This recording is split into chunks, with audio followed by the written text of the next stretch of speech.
신명기라는 책은 이제 가나안에서 함께하지 못할 모세가 가나안에서 살아가야 될 이스라엘 백성들에게 내일을 준비하게 하기 위해서 쓴 책으로 알려져 있습니다. 특별히 31장부터 34장까지의 내용은 이제 죽음을 앞둔 모세가 자신이 함께하지 못할 그 이스라엘 백성들에게 마지막으로 남기는 유언과도 같은 그런 교훈이라 말할 수 있습니다. 31장부터 34장까지의 내용을 우리가 요약해 본다면 이제 모세는 자신이 떠나고 난 이후에 자신의 빈자리가 자신의 후계자인 여호수아로 채워지기를 원합니다. 그리고 자신이 쓴 율법이, 그리고 자신이 부른 그 찬송이, 그리고 이제 자신의 축복의 유언으로 이스라엘 백성들 안에 충만하게 채워지기를 선포합니다. 그 내용이 31장부터 마지막 34장까지 이어지고 있습니다.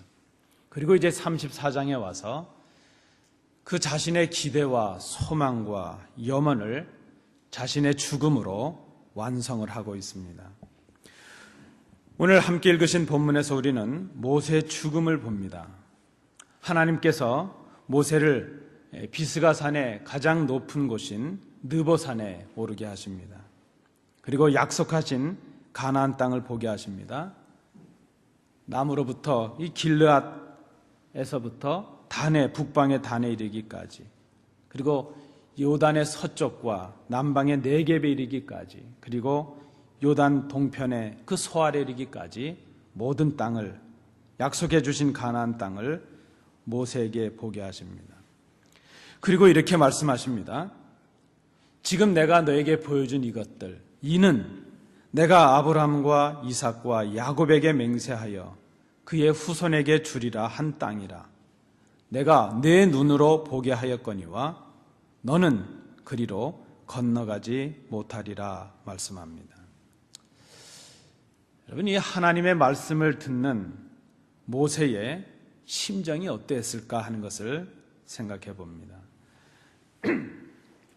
이제껏 저는 목사로서 우리 성도님들이 경험하지 않았을 꽤 많은, 적지 않은 임종의 순간을 경험한 적이 있습니다.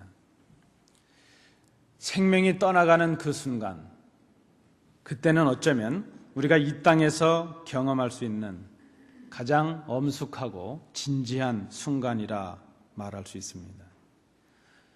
그 하나님의 위엄 앞에, 하나님의 순리 앞에 가장 정직할 수밖에 없고 가장 겸손해질 수밖에 없는 그런 인간의 나약함의 모습이 바로 죽음을 맞이하는 순간이라 생각을 합니다. 죽음 앞에서는 그 어떤 허세도, 거짓도, 또 욕심도, 또 지금까지 자기가 쌓아왔던 그 어떤 자랑도 아무 의미가 없습니다. 지금 모세는 하나님 앞에 죽음의 고지를 받았습니다.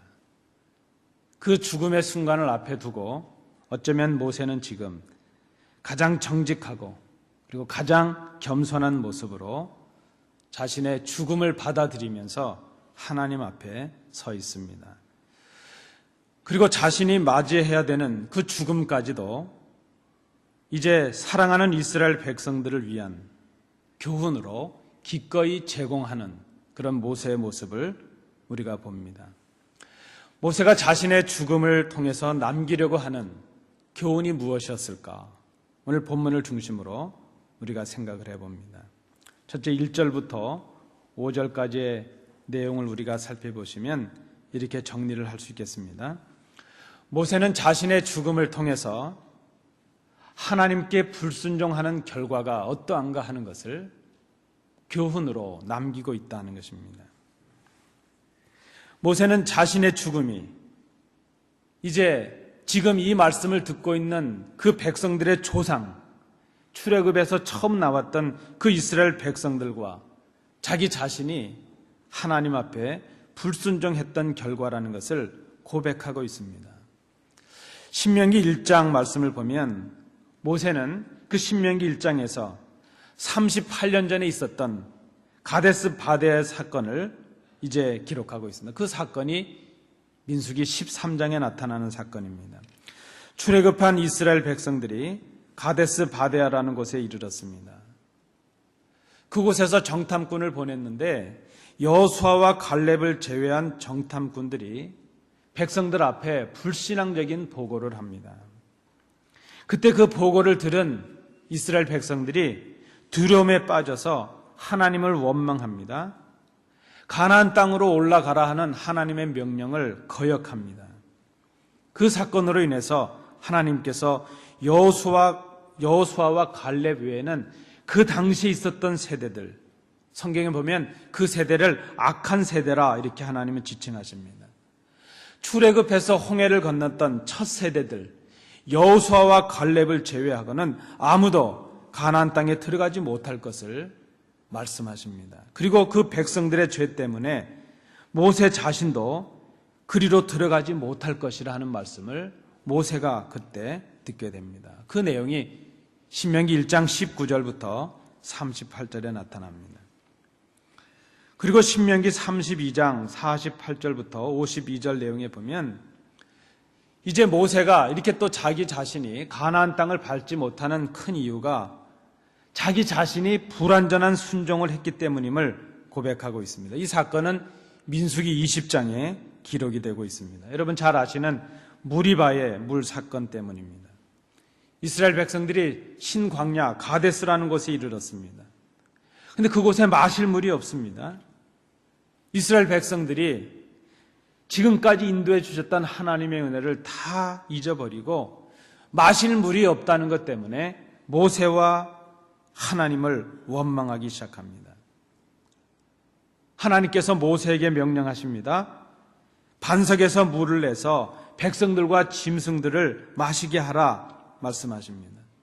그러나 이 백성들의 원망과 또 그 반역에 분노한 모세가 하나님의 말씀대로 행하지 아니하고 자기의 분을 발합니다. 지팡이로 반석을 2번 내리쳐서 물을 냅니다. 이 사건으로 인해서 하나님께서 진노하십니다. 모세와 아론에게 너희가 나를 믿지 아니하고 이스라엘 자손의 목전에서 내 거룩함을 나타내지 아니한 거로 너희는 이 회중을 내가 그들에게 준 땅으로 인도하여 드리지 못할 것이다 말씀하십니다. 그리고 그때 그 사건을 민수기 20장에 있었던 그 수십 년 전의 사건을 이제 모압 땅에서 가나안 땅을 앞에 두고 모세가 회상하면서 신명기 32장에서 이 사건을 백성들에게 말하고 있습니다. 신명기 32장 50절 52절 내용에 보시면 내 형 아론이 호르산에서 죽어 그의 조상에게로 돌아간 것 같이 너도 올라가는 이 산에서 죽어 내 조상에게로 돌아가리니 이는 너희가 신광야 가데스의 무리바 물가에서 이스라엘 자손 중 내게 범죄하여 내 거룩함을 이스라엘 자손 중에서 나타내지 아니한 까닭이라. 내가 비록 내가 이스라엘 자손에게 주는 땅을 맞은편에서 바라보기는 하려니와 그리로 들어가지는 못하리라 말씀하셨습니다. 그 말씀에 따라서 오늘 본문 5절도 이렇게 말씀합니다. 이에 여호와의 종 모세가 여호와의 말씀대로 모압 땅에서 죽었다 하는 말씀을 기록합니다. 여러분 지금 모세는 이제 가나안 땅에 들어갈 다음 세대 백성들을 앞에 두고 자신이 함께하지 못할 그 백성들 앞에서 지금까지 광야 속에서 걸어왔던 자신의 불순종의 결과가 어땠는가 하는 것을 지금 백성들에게 고백하고 있는 것이죠. 이 말씀을 듣고 있는 백성들은 이제 요단을 건너서 가나안 땅으로 들어가야 됩니다. 그러나 그때 그들이 가나안 땅에 들어가서 거기서 기억해야 될 것이 무엇인가 하는 것을 자신의 죽음을 통해서 지금 교훈으로 남기는 것입니다. 하나님을 향한 불순종과 원망으로 너희의 조상들이 광야에서 죽었음을 기억하라는 것입니다. 이 요단강을 건너지 못하게 된 것을 기억하라 하는 것입니다. 그리고 이 말을 너에게 전하고 있는 나 모세도 가나안 땅을 밟지 못하고 이 모압 땅에서 죽게 되는 것을 너희가 기억하라. 모세의 죽음을 통해서 교훈으로 남기고 있습니다. 자신의 죽음으로 하나님께 불순종했던 대가가 어떠한가 하는 것을 남기고 있는 것이죠. 그것이 첫 번째 모세의 죽음을 통한 교훈이었다 말할 수 있습니다. 두 번째 6절부터 8절까지 그리고 10절의 내용을 보면서 두 번째는 이렇게 정리할 수 있겠습니다. 모세는 자신의 죽음을 통해서 순종의 본을 남기고 있다는 것입니다. 모세는 죽음을 통해서 하나님의 뜻에 순종하고 있습니다. 꿈에 그리던 가나안 땅을 지금 눈앞에 내려다보고 있습니다. 제가 성지여행을 가보진 못했지만 어제 말씀을 준비하고 나서 인터넷으로 찾아봤습니다. 느보산에서 바라본 가나안 땅. 그랬더니 얼마나 많은 사진이 있는지 모릅니다. 느보산 꼭대기에 노뱀도 서 있고 그저 마치 우리가 여행 간 것처럼 그 자료들이 다 있는 것을 보았습니다. 한눈에 다 내려다 보입니다.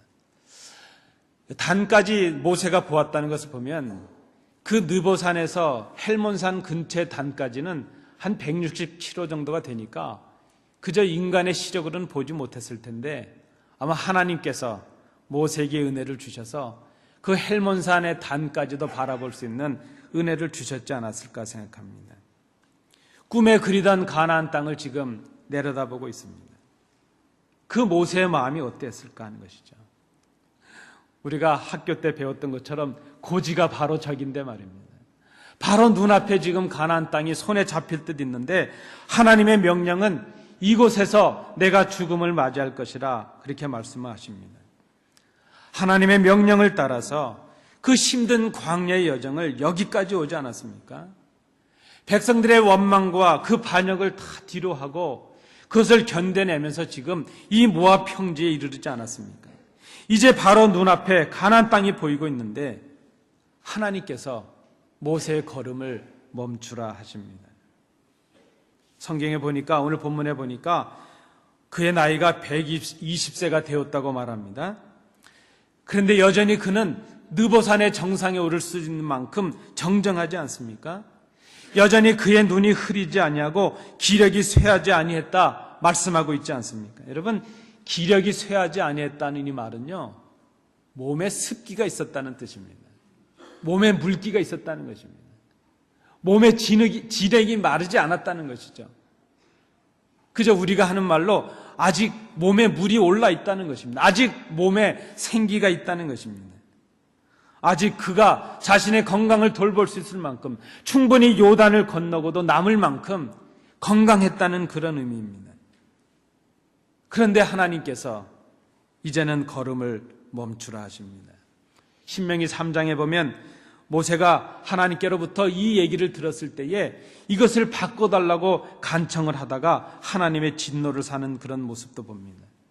이제 모세는 이 느보산에서 이 모압 평리에서 더 이상 하나님 앞에 한 번 더 기회를 주십시오 이렇게 간청하지도 않습니다. 히스기야가 기도해서 자기의 생명의 연장을 받았던 것처럼 아마 모세가 기도하면 하나님께서 들으실 텐데 그러나 모세는 더 이상 시간을 더 주십시오. 내 생명의 연장을 좀 더 주십시오. 그렇게 간구하지도 않습니다. 모세의 생을 생각해 보면 충분히 백성을 원망하고도 남음이 있습니다. 하나님, 내가 이렇게 된 것이 백성들 때문입니다. 당신을 거역하고 나에게 원망하던 백성들 때문에 내가 지금 이 꼴이 되었습니다. 충분히 백성을 원망할 만도 합니다. 그러나 성경 어디에도 모세는 백성들을 원망하지 않습니다.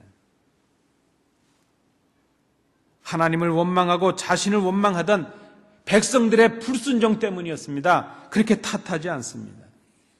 그저 겸손하게 자신의 탓을 하면서 하나님의 부르심에 순종하는 그런 모세의 모습을 봅니다.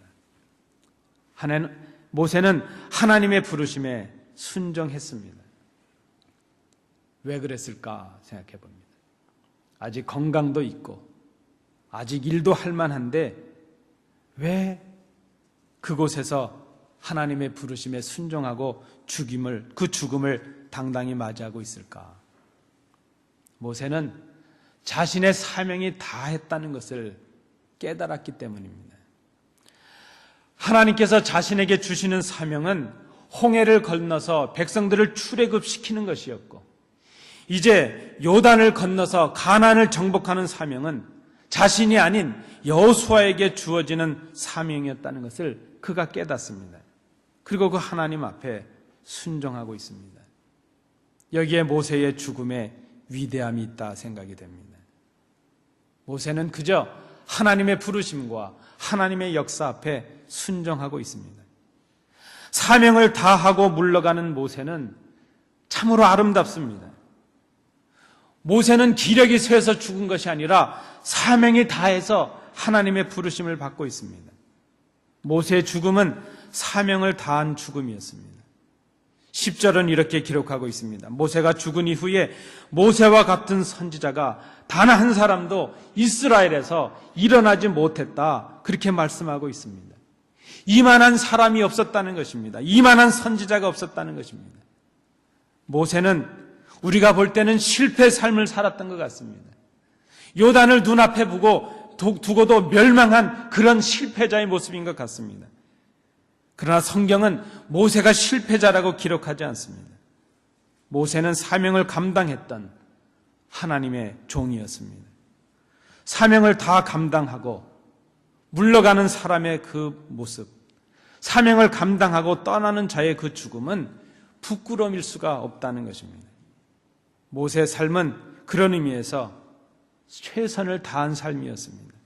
매일매일을 하나님의 뜻을 온 민족에게 전하며 그들을 하나님의 뜻 가운데로 인도하여 가나안 땅으로 이끌기 위해서 최선을 다했던, 여념이 없었던 그런 삶을 살았습니다. 그는 참으로 하나님 앞에서 후회 없는 삶을 살았습니다. 모세는 이 죽음을 통하여 자신이 하나님께 순종해야 될 한 연약한 인간임을 백성들에게 지금 고백하고 있습니다. 이스라엘 백성들이 모세를 원망하긴 했지만 모세 없는 자신들은 꿈에도 그려보지 못했습니다. 그 자체가 두려움입니다. 모세는 위대한 지도자이지만 자신이 연약한 한 인간임을 지금 고백하고 있습니다. 나도 역시 하나님을 의지하고 하나님 앞에 순종해야 되는 연약한 인간인 것을 고백하고 있다는 것입니다.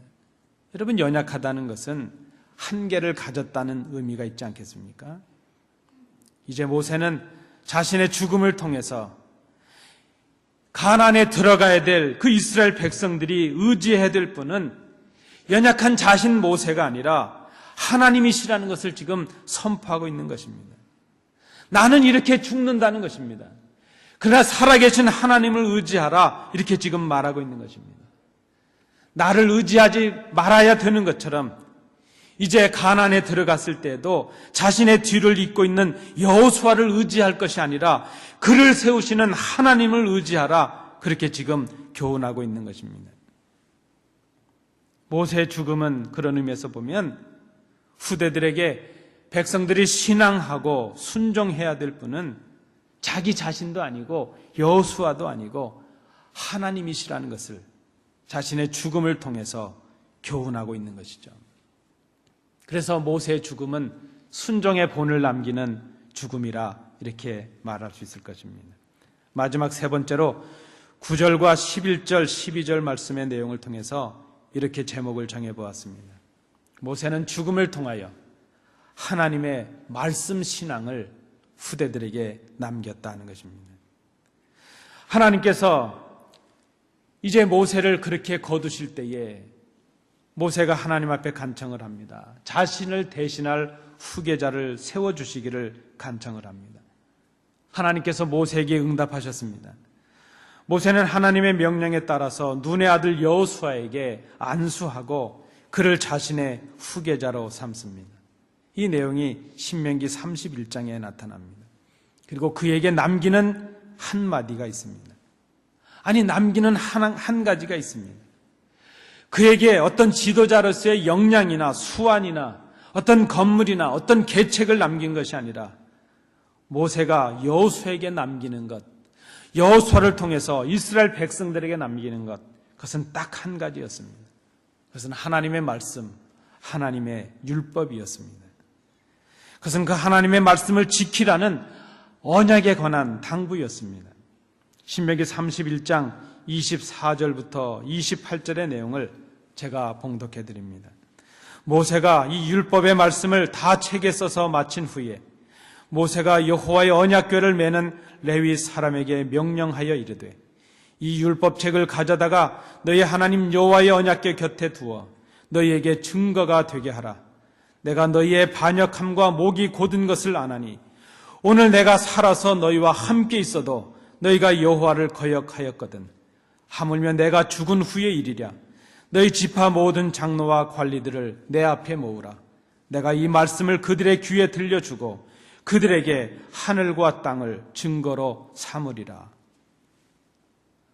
모세 자신은 사라지고 없어지겠지만 모세 자신은 이제 너희와 함께 이 가나안 땅에 들어갈 수 없겠지만 너희들이 기억해야 될 것, 그가 남겨놓는 것 하나, 그것은 바로 하나님의 말씀이었습니다.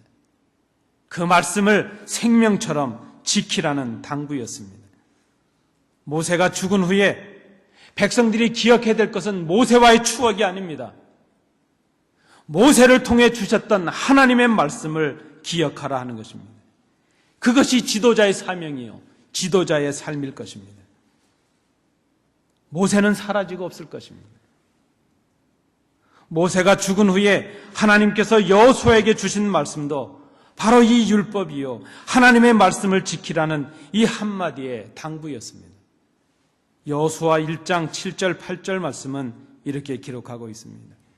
오직 강하고 극히 담대하여 나의 종 모세가 네게 명령한 그 율법을 다 지켜 행하고 우로나 좌로나 치우치지 말라. 그리하면 어디로 가든지 형통하리니 이 율법책을 내 입에서 떠나지 말게 하며 주야로 그것을 묵상하여 그 안에 기록된 대로 다 지켜 행하라.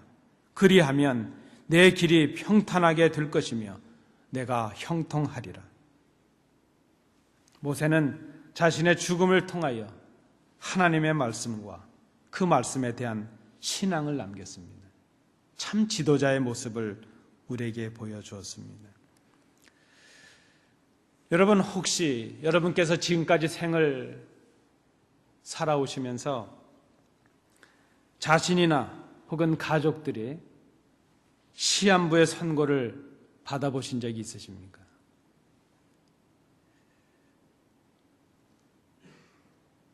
아마 많은 성도들께서 그런 경험이 있으셨을 것이고, 저도 개인적으로 올 초에 의사로부터 저희 아버님께서 이제 2개월 정도밖에 못 살 것이라는 선고를 받은 적이 있었습니다.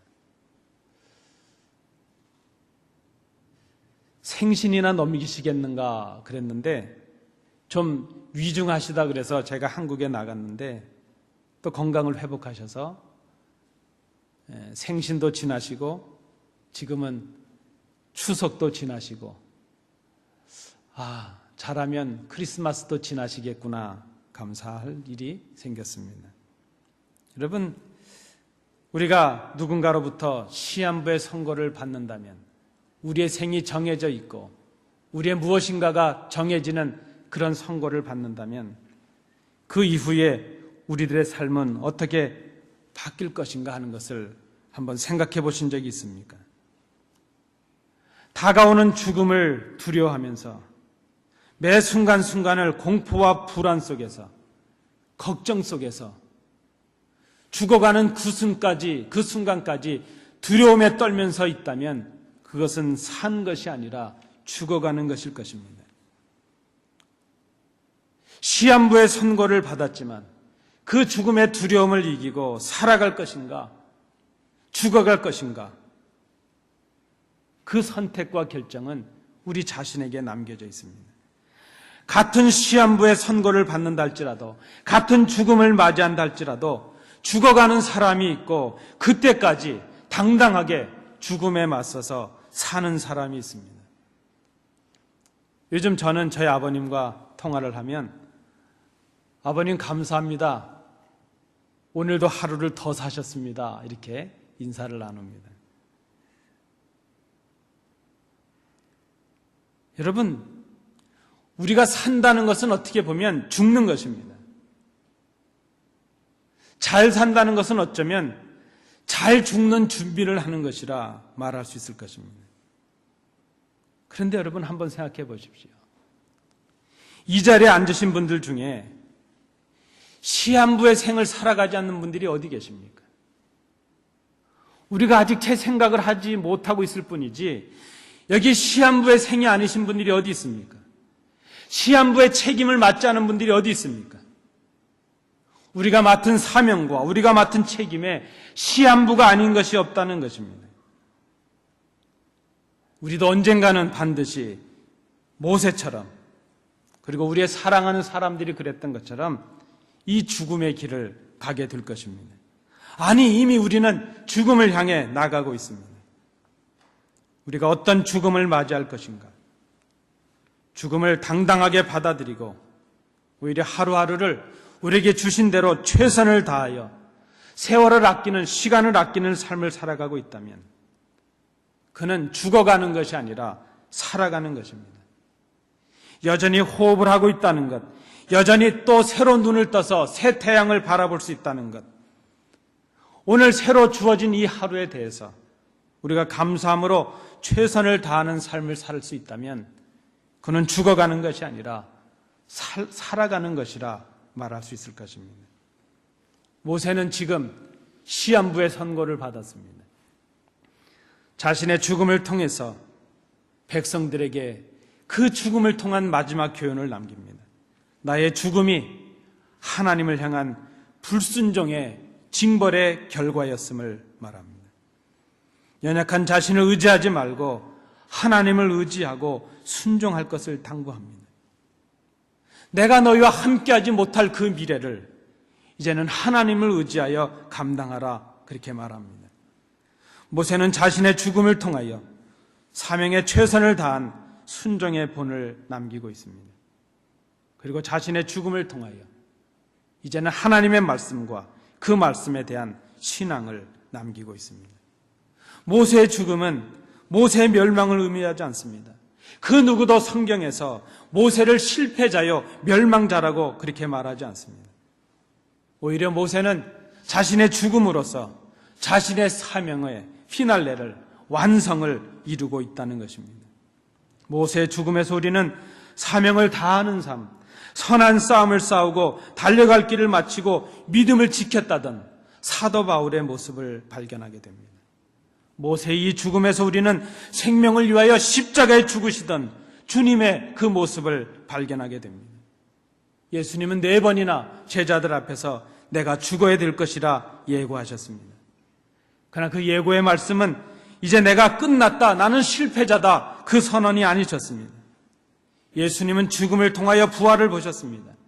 당신의 죽음을 통하여 당신의 사랑하는 백성들의 생명을 바라보고 계셨습니다. 예수님은 죽음을 통해서 생명을 남기셨습니다. 모세가 죽음을 통해서 말씀을 통한 생명을, 가나안 땅의 소망을 남겼던 것처럼 사도 바울이 그 선한 싸움, 달려갈 길을 다 마치고 예수 그리스도의 향기를 드러냈던 것처럼 예수님이 십자가의 죽음을 통하여 우리에게 영생을 선물로 남기셨던 것처럼 최선을 다하여 사명을 감당한 인생이 얼마나 아름다운가 하는 것을 생각합니다. 우리도 죽음을 앞둔 시한부의 생을 살아가고 있다면 어떤 삶을 살아야 될 것인가? 모세처럼, 그리고 바울처럼, 예수님처럼 살아야 될 것입니다. 그 죽음의 순간까지 두려움에 바둥바둥 떨면서 사는 것이 아니라 오늘 주신 이 기회를 선용하며 최선을 다하여 사랑하고 말씀을 증거하며 그 말씀을 남기는 그런 삶을 살아야 될 것입니다. 그리고 하나님의 부르심 앞에 우리는 당당히 순종해야 될 것입니다. 모든 사람의 죽음은 교훈을 남기게 될 것입니다. 부정적인 교훈을 남기든 긍정적인 교훈을 남기든 모세가 죽었을 때에 오늘 본문에 보면 그 모세의 죽음으로 인하여 모든 백성들이 슬퍼하고 애곡하는 그런 모습을 봅니다. 우리가 하나님의 부르심을 받았을 때에 우리의 후대들은 우리에게 어떤 교훈을 받을 것인가? 그것이 바로 오늘 우리가 어떤 삶을 살아가는가? 어떤 믿음으로 이 생을 맞이하고 있느냐? 거기에 달려 있을 것입니다. 여러분, 오늘 이 말씀을 기억하십시오. 우리가 죽음으로 남기고 있는 그 교훈은 무엇인가 하는 것입니다. 기도하시겠습니다. 은혜로우신 아버지 하나님, 우리는 죽어가고 있습니다.